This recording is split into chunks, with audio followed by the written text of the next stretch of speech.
जो हम पीवाई में कमाते हैं इसके ऊपर हमारा जो टैक्स लगता है वो एवाई में लगता है।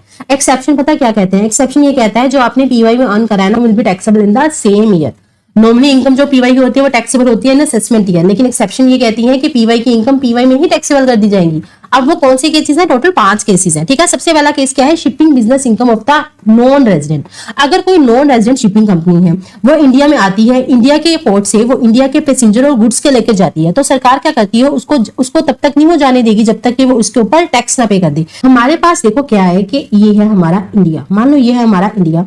अब इंडिया में क्या होता है? इंडिया से बाहर ये एक नॉन रेजिडेंट शिपिंग कंपनी का इंडिया में शिप आता है। ठीक है, यहाँ से इंडिया में लोग बिठाए, ठीक है, लोग बिठाते हैं और गुड्स को लोड करा और ये इंडिया को छोड़कर जा रहा है। लेकिन मुझे खुद बताओ, सरकार ये कहती है कि भाई पता चले ये चला गया वापस ही ना आया तो इसीलिए क्या होता है? तो बड़ा सिंपल सा रूल बना रखा है कि नॉन रेजिडेंट शिपिंग कंपनी, क्योंकि नॉन रेजिडेंट शिपिंग कंपनी अगर आपका कोई यहाँ पर इंडिया में एजेंट नहीं है, क्योंकि अगर एजेंट होगा या कोई पर्सन आपके यहाँ पर एक्ट कर रहा होगा तो फिर तो हम उससे ले लेंगे, लेकिन आपका तो कोई अगर एजेंट कोई पर्सन एक्टिंग ऑन बिहाफ है ही नहीं, तो उस केस में आप क्या करेंगे? पता चले आप यहाँ से गुड्स भी ले गए और पैसेंजर भी बिठा कर ले गए, उसके ऊपर आपने फेयर चार्ज करा, आपने तो इनकम जनरेट करी और आप इंडिया छोड़कर जा रहे हो आराम से। तो सरकार ये करती है जितना भी इनको फेयर मिलेगा, जितना भी इनको फेयर चार्जेस मिलेगी, जितना भी इनको मिलना है या मिलने वाला है उसका 7.5% इंडियन इनकम मानते हुए उसको इंडिया में ही टैक्सेबल कर दिया जाता है इन द सेम पीवाई। ठीक है, अब आगे बढ़ो। Person living India. अब कई बार ऐसा होता है कि इनकम टैक्स ऑफिसर को ऐसा लगता है कि कोई पर्सन है वो इंडिया को छोड़कर जा रहा है with no intention to return, ये बंदा इंडिया में वापस लौटकर नहीं आने वाला, तो सरकार ये कहती है भाई जाने से पहले up to the date of departure इसी पीवाई में पे करके जाओ। ठीक है, अब आगे देखना AOP BOI AJP form for the limited time period.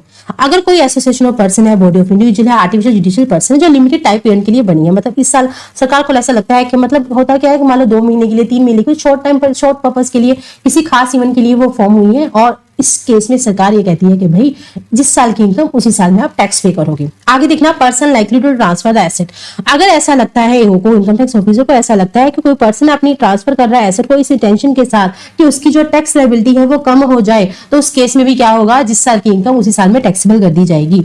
In case of discontinued business, इस केस में भी क्या होता है? अगर मान लीजिए आपका बिजनेस बंद हो रहा है, डिसकंटिन्यूड बिजनेस के केस में भी, तो जिस साल की इनकम है उसी साल में आपकी टैक्सेबल कर दी जाएगी। तो बस ये 5 केसेस है। 5 केसेस में शिपिंग बिजनेस ऑफ एनर, दूसरा पर्सन लिविंग इंडिया, तीसरा AOP BOI formed for limited period, चौथा person likely to transfer the asset और पांचवा डिसकंटिन्यूड बिजनेस। इन 5 केसेस में जिस साल की इनकम उसी साल में आपकी टैक्सेबल कर दी जाएगी।